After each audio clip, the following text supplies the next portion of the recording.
नमस्कार, D5 channel Hindi के programme take care में मैं वंदना आप सभी दर्शकों का स्वागत करती हूँ।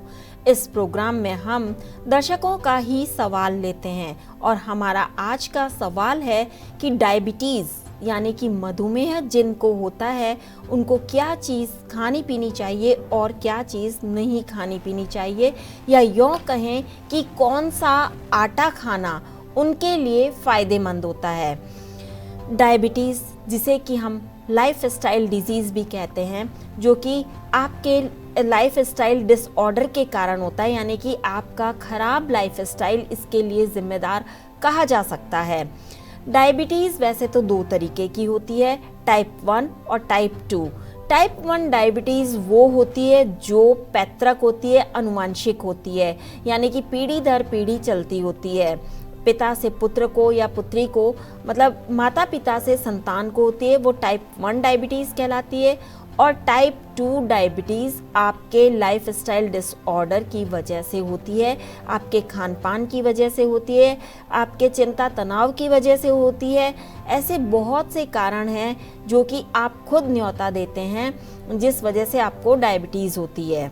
जो टाइप 2 डायबिटीज़ होती है उसको क्योर किया जा सकता है। वैसे तो खाने पीने का सीधा असर हमारे ब्लड शुगर पर पड़ता है। इसी वजह से जब ब्लड शुगर ज़्यादा हो जाता है तो वो डायबिटीज़ कहलाता है।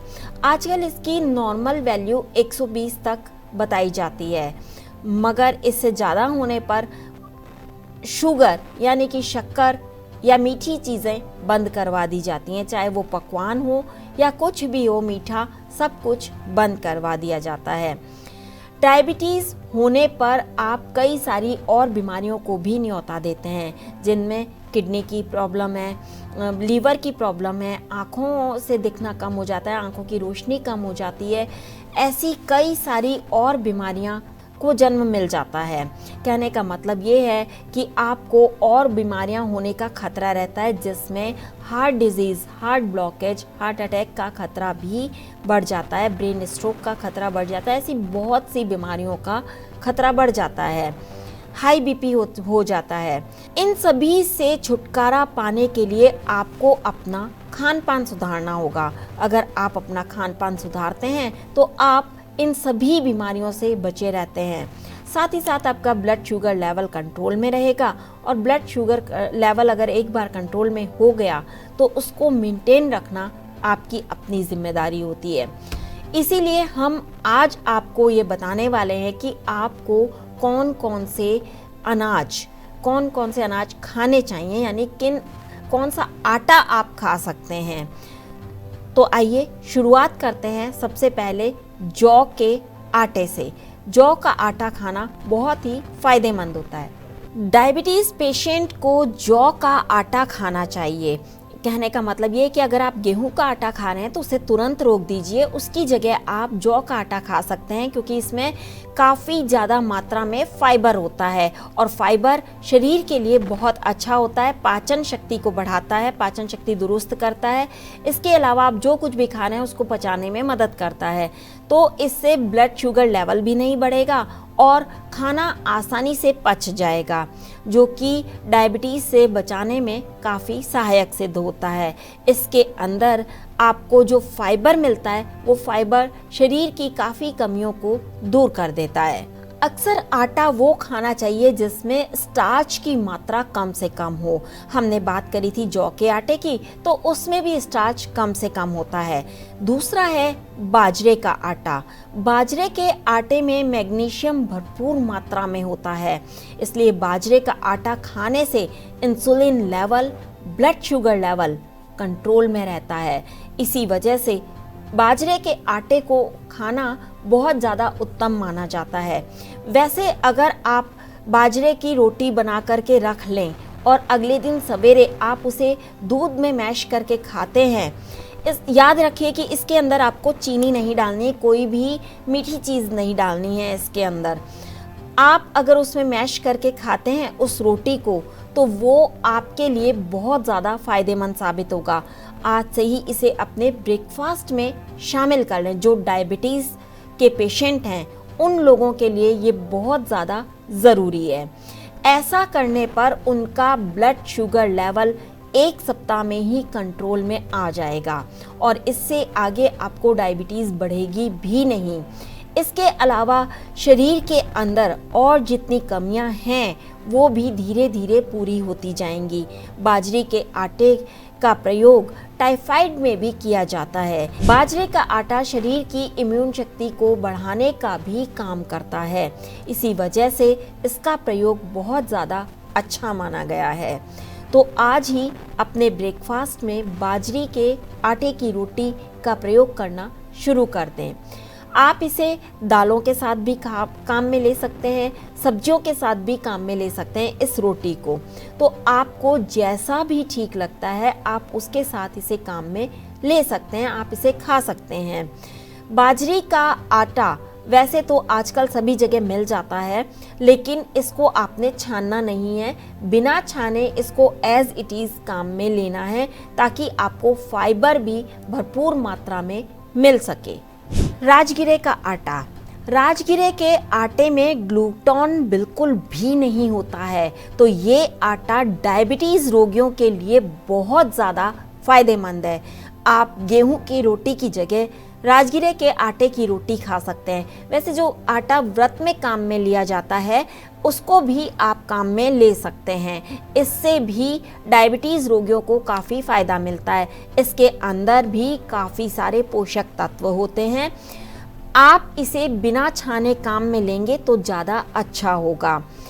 अगर हम ये कहें कि राजगिरे के आटे को अगर इसी की रोटी बना करके खाई जाए तो डायबिटीज़ पेशेंट को 1 सप्ताह के अंदर ही फ़र्क पता चल जाएगा कि उनकी जो डायबिटीज़ थी वो कितनी कंट्रोल में आ गई है। डायबिटीज़ को कंट्रोल करने के लिए आप रामदाने का भी प्रयोग कर सकते हैं। रामदाना बहुत सारी शरीर की ज़रूरतों को पूरा करता है। इसमें अमीनो एसिड होता है, इसके अलावा फाइबर से भरपूर होता है ये, तो आपकी इम्यून शक्ति को बढ़ाने का भी काम करता है। इसीलिए आप रामदाने का प्रयोग भी कर सकते हैं। ब्लड शुगर के जो मरीज हैं उनको खास तौर से रामदाना खाने की सलाह दी जाती है। अगर आप किसी भी एक तरीके का आटा नहीं खाना चाहते हैं तो आप मल्टीग्रेन आटे का प्रयोग कर सकते हैं। मल्टीग्रेन आटे के अंदर आप जौ, मक्का, बाजरा, चना ऐसे और रागी ऐसे और बहुत सारे मिलेट्स हैं जिनका कि आप आटा प्रयोग में ला सकते हैं। इन सभी को मिला करके एक साथ खा सकते हैं। इसके अलावा अगर हम कहें कि मिलेट्स जो कि 5 धान्य मिलेट हैं उनका आप आटा खा सकते हैं। ये मिलेट हमें डॉक्टर खादरवली जी ने भी बताए हैं, डॉक्टर अमर सिंह आज़ाद ने भी बताए हैं। इसके अलावा डॉक्टर HK खरबंदा जी ने भी इन मिलेट्स के बारे में, इन मिलेट्स को बनाने के बारे में भी बताया है। तो इन मिलेट्स की वीडियो आपको हमारे ही चैनल पर मिल जाएगी, तो आप वो वीडियो देख करके उनको बनाना भी सीख सकते हैं। वैसे मिलेट्स को बनाना बहुत आसान है, आपको कुछ नहीं करना है। जिस तरीके से आप चावल बनाते हैं, सिंपल चावल बनाते हैं, उसी तरीके से आप मिलेट्स को बना सकते हैं। नमकीन मिलेट्स बना सकते हैं, जिस तरीके से आप नमकीन चावल बनाते हैं, सारी सब्जियां डाल के आप बना सकते हैं। उनको किसी भी सब्जी के साथ खा सकते हैं, दही के साथ खा सकते हैं। आप मिलेट का प्रयोग कर सकते हैं। एक आम इंसान भी अगर मिलेट का प्रयोग करता है तो वो बीमारियों से कोसों दूर रहता है। एक इंसान के लिए 1 मुट्ठी मिलेट काफ़ी होते हैं, ये हमें श्री खादरवली जी ने बताया था। इसके अलावा आप मिलेट का अगर आप सुबह, दोपहर, शाम तीनों टाइम प्रयोग करते हैं तो आपको बहुत सारी बीमारियों से छुटकारा मिल जाएगा। शुगर तो बहुत दूर की बीमारी है, उसके अलावा और भी कई बीमारियां आपको नहीं होंगी। आपका शरीर स्वस्थ रहेगा। ये तो बात थी आटे की कि कौन सा आटा खाना चाहिए और कौन सा नहीं खाना चाहिए। तो गेहूं का आटा आपको नहीं खाना है क्योंकि उसका ग्लाइसेमिक इंडेक्स बहुत ज़्यादा होता है, इससे डायबिटीज़ बढ़ने का खतरा बहुत ज़्यादा रहता है। अब हम आपको बताएंगे कि कौन से फल आपको खाने फायदेमंद होते हैं। An apple a day keeps to doctor away, ये कहावत तो आप सभी ने सुनी होगी कि एक सेब अगर आप रोज खाते हैं तो आप बिल्कुल भी बीमार नहीं पड़ेंगे, क्योंकि सेब के अंदर घुलनशील और अघुलनशील दोनों प्रकार के पदार्थ पाए जाते हैं, दोनों तत्व पाए जाते हैं जो कि आपके शरीर के लिए बहुत ज़रूरी होते हैं। तो डायबिटीज़ रोगियों को सेब खाना बहुत फ़ायदेमंद माना जाता है। साबित हो चुका है कि अगर आप एक सेब रोज़ाना खाते हैं तो डायबिटीज़ को कंट्रोल करने में बहुत मदद मिलती है। सेब शरीर की काफ़ी ज़रूरतों को पूरा करता है, इसलिए दिन में एक सेब खाना आपके लिए बहुत ज़रूरी है। फलों में संतरा भी बहुत ही गुणकारी माना जाता है डायबिटीज़ पेशेंट्स के लिए, क्योंकि फलों में जो संतरा होता है उसके अंदर विटामिन सी, फोलेट और फाइबर भरपूर मात्रा में होता है, जो कि डायबिटीज़ रोगियों के लिए बहुत ही ज़्यादा अच्छा माना जाता है, जो उनकी डायबिटीज़ को कंट्रोल करने का काम करता है। इसी वजह से संतरा खाना डायबिटीज़ रोगियों के लिए बहुत ज़रूरी है। आप संतरा अगर डायरेक्ट खाते हैं तो ज़्यादा फ़ायदा करेगा, क्योंकि उसके अंदर जो फाइबर कंटेंट है वो आपके शरीर में जाएगा। और अगर आप जूस निकाल के पीते हैं तो फ़ायदा तो वो भी करेगा, मगर वो कुछ कम फ़ायदा करेगा। इसलिए बेहतर है कि फलों को आप ऐसे ही खाएं, जूस का इस्तेमाल थोड़ा कम करें। इसके बाद हम आपको बताएंगे कि आपको इन दो फलों के अलावा और कौन सा फल खाना चाहिए। तो अब बारी आती है आड़ू की। आड़ू अक्सर गर्मी में या फिर बारिश के मौसम में बहुत ज़्यादा आते हैं, तो ऐसे में आपको आड़ू ज़रूर खाने चाहिए। आड़ू में फाइबर कंटेंट बहुत ज़्यादा होता है। कहने का मतलब ये है कि अगर 100 ग्राम आपने आड़ू लिए हैं तो उसमें 1.6 मिलीग्राम फाइबर होता है। 1.6 ग्राम आपको उसमें फाइबर मिल ही जाएगा। इसी वजह से डायबिटीज़ पेशेंट को आड़ू खाने की सलाह दी जाती है, ताकि उनका ब्लड शुगर लेवल कंट्रोल में रहे और डायबिटीज़ बढ़े नहीं। मधुमेह के रोगियों को अमरूद खाना भी बहुत अच्छा समझा जाता है, उनको खाने के लिए कहा जाता है, क्योंकि इसमें potassium, folate, vitamin A, vitamin C काफ़ी मात्रा में होते हैं, जो कि आपके ब्लड शुगर लेवल को कंट्रोल में रखने का काम करते हैं। अमरूद खाने से कई और बीमारियां भी नहीं होती हैं। अमरूद खाना बेहद ज़रूरी माना जाता है। डायबिटीज़ के पेशेंट को दिन में कम से कम एक बार अमरूद ज़रूर खाना चाहिए। अगर आपके घर में अमरूद का पेड़ है या आसपास कहीं अमरूद का पेड़ है तो आपको अमरूद के पत्तों का काढ़ा बना कर के ज़रूर पीना चाहिए। अमरूद के पत्तों का काढ़ा बनाकर पीने से भी डायबिटीज़ की परेशानी को कम किया जा सकता है। धीरे धीरे डायबिटीज़ को क्योर किया जा सकता है, लेकिन याद रहे कि आपको बहुत ज़्यादा मात्रा में ये काढ़ा नहीं पीना है। थोड़े टाइम के लिए आपको पीना है, फिर थोड़े टाइम बाद इसे बंद कर देना है। हमने आपको और भी वीडियोस में बताया है कि आपको कौन से काढ़े पीने चाहिए, कौन से नहीं पीने चाहिए। तो डायबिटीज़ वालों के लिए अमरूद खाना, अमरूद का काढ़ा पीना बहुत ही ज़्यादा फ़ायदेमंद होता है। इसमें फाइबर भी काफ़ी मात्रा में पाया जाता है। कीवी हर मौसम में मिलने वाला फल है। ये आपको आसानी से हर जगह भी मिल जाता है, तो कीवी खाना भी बहुत ज़्यादा फ़ायदेमंद होता है। इसमें विटामिन ए, विटामिन सी काफ़ी मात्रा में होता है। इसी वजह से ब्लड शुगर लेवल आपका कंट्रोल में रहेगा। कीवी में एंटीऑक्सीडेंट गुण होते हैं, जो कि मधुमेह के रोगियों के लिए बहुत ही ज़्यादा फ़ायदेमंद समझे जाते हैं। इसीलिए कीवी खाने की सलाह दी जाती है। अक्सर फल वो खाने चाहिए जिनका ग्लाइसेमिक इंडेक्स लो होता है। जिन भी फ्रूट्स का, वेजिटेबल्स का ग्लाइसेमिक इंडेक्स लो हो, अनाज हो चाहे कुछ भी हो, जिसका भी ग्लाइसेमिक इंडेक्स लो हो, वही फल, सब्जियां, अनाज खाना चाहिए। डायबिटीज़ वालों को इस बात का ज़रूर ध्यान रखना चाहिए। अब जानते हैं कि डायबिटीज़ के जो पेशेंट हैं उनको कौन सी सब्जियां खानी चाहिए। अब तक हमने बात करी कौन से अनाज खाने चाहिए, कौन से फल खाने चाहिए। अब हम बात करेंगे कि डायबिटीज़ के रोगियों को कौन सी सब्जियां खानी चाहिए, जिनमें सबसे पहला नाम आता है भिंडी का। भिंडी के अंदर स्टार्च बिल्कुल भी नहीं होता है, इस वजह से भिंडी खाना बहुत फ़ायदेमंद समझा जाता है।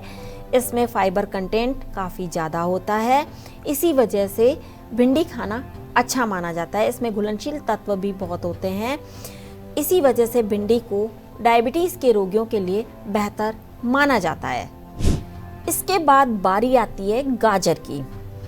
डायबिटीज़ के रोगियों को गाजर खाना जरूर चाहिए, क्योंकि गाजर एक ऐसी सब्जी कहें या फल कहें जिसको कि अगर आप पकाते हैं तो उसके गुणों में 10 गुना वृद्धि हो जाती है। सिर्फ ये ही एक ऐसी सब्जी है जिसे अगर आप पकाएंगे तो उसके गुण 10 गुना ज़्यादा बढ़ जाते हैं। बाकी सब्जियों के गुण थोड़े कम हो जाते हैं, लेकिन गाजर में 10 गुना गुण ज़्यादा बढ़ जाते हैं। तो गाजर को आप कच्चा भी खा सकते हैं, और गाजर के अंदर काफ़ी सारे मिनरल्स होते हैं जो कि ब्लड शुगर लेवल को कंट्रोल करने का काम करते हैं। तो आपको गाजर चाहे आप कच्ची खाएं चाहे पका करके खाएं, जैसा आप खाना चाहें आप वैसे गाजर को अपने फूड में शामिल करें। सैलेड के तौर पर खा सकते हैं गाजर को, या फिर सब्जी के रूप में भी खाई जा सकती है गाजर। सब्जियों की अगर हम बात करें और हरी सब्जी की बात ना हो, ऐसा तो हो ही नहीं सकता। डायबिटीज़ पेशेंट को हरी सब्जियां बहुत ज़्यादा मात्रा में खानी चाहिए, जिनमें पालक, मेथी, उसके अलावा आप हरी पत्तेदार सब्जियां, चंदलाई, बथुआ, ये सभी खा सकते हैं।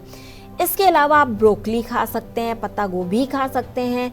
वैसे डायबिटीज़ रोगियों को ब्रोकली खाने की सलाह ज़्यादा दी जाती है, इससे डायबिटीज़ कंट्रोल में रहती है। बेहतर है जितना कुछ आप कच्चा खा सकते हैं कच्चा खाएं। पकाने के बाद अगर आप खाते हैं तो उसके गुणों में थोड़ी कमी आ जाती है, इसी वजह से सब्जियां कच्ची खाने पे ज़्यादा जोर दिया जाता है। कच्ची सब्जियां जितना फ़ायदा करती हैं, नुकसान इनका कोई भी नहीं होता है। बस ध्यान रखें कि सब्जियां अच्छी तरीके से साफ धुली हुई होनी चाहिए, उनमें कोई गंदगी नहीं होनी चाहिए। सब्जियों की ही हम बात कर रहे हैं, तो ये सभी सब्जियां आप इनका सूप बना के भी काम में ले सकते हैं, इनको कच्चा भी खा सकते हैं, या इनको पका करके भी आप खा सकते हैं। ये सभी डायबिटीज़ को कंट्रोल करने का काम करती हैं। इनमें विटामिन ए, विटामिन सी की मात्रा काफ़ी ज़्यादा होती है, जो कि आपके शरीर के लिए बहुत ज़रूरी होती है। पत्ता गोभी, जिसमें कि स्टार्च की मात्रा बहुत कम होती है, फाइबर कंटेंट ज़्यादा होता है, एंटीऑक्सीडेंट होती है, डायबिटीज़ रोगियों के लिए बहुत ज़्यादा अच्छी मानी जाती है। इसमें विटामिन सी की मात्रा भी बहुत ज़्यादा होती है, इसी वजह से डायबिटीज़ रोगियों को पत्ता गोभी खाने की सलाह ज़रूर दी जाती है। इसमें फाइबर ज़्यादा होता है, जो कि आपके शरीर को दुरुस्त रखने का काम करता है। खीरा, खीरे को अक्सर गर्मियों के सीज़न में खाया जाता है। वैसे तो खीरा हर महीने आ ही जाता है बाज़ार में, लेकिन गर्मी के सीज़न में खीरा ज़्यादा खाना चाहिए। इसमें पानी की मात्रा भी बहुत ज़्यादा होती है।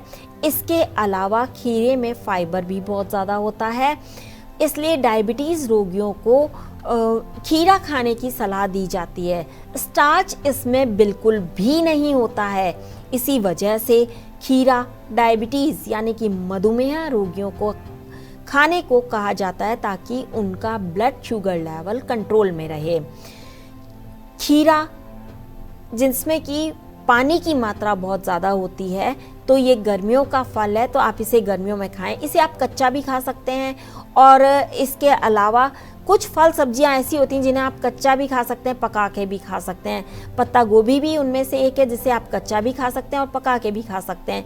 खीरे का आप रायता बना के खा सकते हैं, खीरे को आप सैलेड के रूप में खा सकते हैं।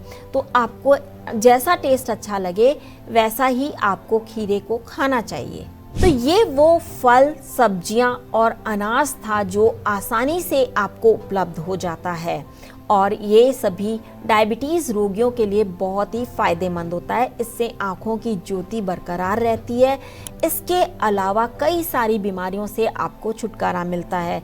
शरीर का डाइजेस्टिव सिस्टम ठीक रहता है, हार्ट की प्रॉब्लम नहीं होती, किडनी की कोई प्रॉब्लम नहीं होती, शुगर लेवल कंट्रोल में रहता है, ब्रेन स्ट्रोक होने का खतरा टल जाता है, बीपी कंट्रोल में आ जाता है। तो ये वो खाद्य पदार्थ थे, प्राकृतिक खाद्य पदार्थ थे, जिनको अपनाकर आप बीमारियों से दूर रह सकते हैं। अगर आपको कोई बीमारी है तो वो कंट्रोल कर सकते हैं। जानकारी आपको कैसी लगी हमें कमेंट बॉक्स में ज़रूर लिखें। साथ ही D5 चैनल हिंदी सब्सक्राइब करना ना भूलें। ऐसी ही और जानकारी लेकर फिर आपके सामने हाजिर होंगे। Till then, bye bye and take care.